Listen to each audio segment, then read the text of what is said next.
திருச்சி மாவட்டம் மணப்பாறை அருகே பெரிய காண்டியம்மன் கோவில் கொண்டு அருள்பாலித்து வரும் தலம்தான் வீரப்பூர் எனும் போர்க்களம் கண்ட பூமியாகும். இங்கு நடந்த வரலாற்று சம்பவங்களும் அதில் உருவான போர்களால் சிந்தப்பட்ட இரத்தமும் இன்னும் மறையாமல் இரத்த கற்களாய் காட்சி தருகிறது. கிபி 13ஆம் நூற்றாண்டில் இங்கு பொன்னர் சங்கர் சகோதரர்கள் ஆட்சி செய்ததாகவும், மகாபாரதத்தில் வரும் தர்மரே பொன்னராகவும் அர்ஜுனரை சங்கராகவும் வாழ்ந்ததாக கூறப்படுகிறது.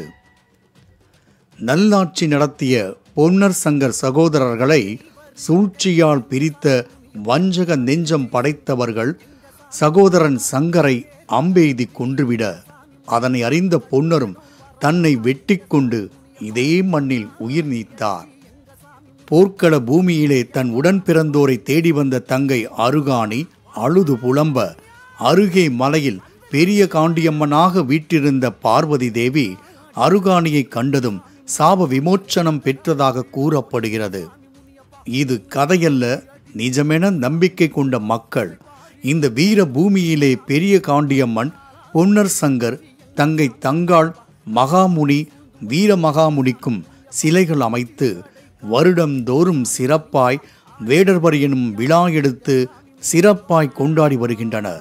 வீரப்பூர் கோவிலில் மாசி திருவிழா சிவராத்திரிக்கு அடுத்த நாள் கொடியேற்றத்தோடு தொடங்கும் நிலையில் காப்பு கட்டுதல், படுகளம், வேடபரி, தேரோட்டம் என பல்வேறு நிகழ்ச்சிகள் கோலாகலமாக வருடந்தோறும் 10 நாள்கள் விமர்சையாக நடைபெற்று வருகிறது.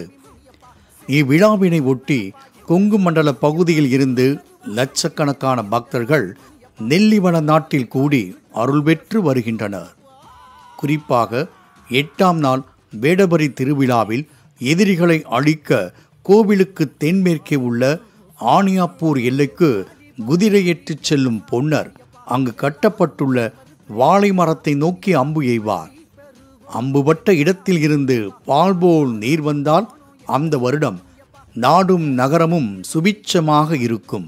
மாறாக கருப்பு நிறத்தில் நீர் வந்தால் அந்த வருடம் பஞ்சமும் பட்டினியும் தலைவிரித்தாடும் என்பது ஐதீகமாக இருந்து வருகிறது.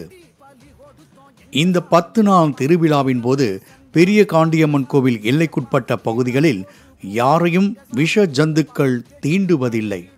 அப்படியே தீண்டினாலும் விஷம் ஏறாது என்பது இப்பகுதி மக்களின் அசைக்க முடியாத நம்பிக்கையாக உள்ளது. இதைத் தொடர்ந்து தேரோட்ட திருவிழாவின் போது கோவில் முன்பு உள்ள பெரிய தேரில் பெரிய காண்டியம்மன் எழுந்தருளி பக்தர்களுக்கு அருள்பாலிக்கிறாள். தொடர்ந்து பக்தர்கள் வடம் பிடித்து இழுக்கும் தேரோட்டம் நிகழ்ச்சி விமர்சையாக நடைபெறுகிறது. 10 நாள்கள் நடக்கும் இத்திருவிழாவிற்கு வரும் பெரும்பான்மையான மக்கள் அந்த 10 நாள்களும் இப்பகுதிகளிலேயே தங்கியிருந்து திருவிழாவில் கலந்து கொள்கின்றனர். லட்சக்கணக்கில் கூடும் மக்கள் கூட்டத்தால் இப்பகுதியே திமிலோகப்படுகிறது. பெரிய காண்டியம்மன் கோவில் வாசலில் பக்தர்கள் மனமுருகி வேண்டி நேர்ந்து கொள்ளும் பிரார்த்தனைகளுக்கு தெய்வங்கள் செவிசாய்க்கின்றன.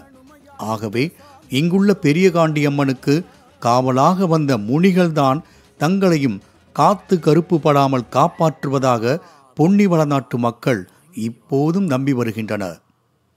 நான் இருக்கிறேன், கவலை ஏன், பயம் ஏன் உங்களுக்கு என காவல் தெய்வமாய் பிரம்மாண்டமான உயரத்தில் மிரட்டும் விழிகளோடு இருக்கும் மந்திரம் காத்த மகாமுனி சிலை அருகே இங்கு வரும் பக்தர்கள் தங்கள் வேண்டுதலை சாமியின் பாதத்தில் சமர்ப்பிக்கின்றனர். சத்தியமே வெல்லுமென வாளேந்தி நிற்கும் மாமுனி சாமி வேண்டுதல்களை நிறைவேற்றியவுடன் ஆடுகளை பலியிட்டு தங்கள் வேண்டுதல்களை நிறைவேற்றுகின்றனர். வழக்குகள், பில்லி சூனியம், கடுமையான நோய் பாதிப்புள்ளவர்கள் இந்த வீரப்பூர் வந்து வழிபட்டால் சகலமும் தீர்ந்து நலமோடு வாழ்வர் என கூறப்படுகிறது. பல லட்சம் பேருக்கு குலதெய்வமாய் விளங்கும் இக்கோவிலின் தெய்வங்களை தரிசிப்போம், நலம் பெறுவோம்.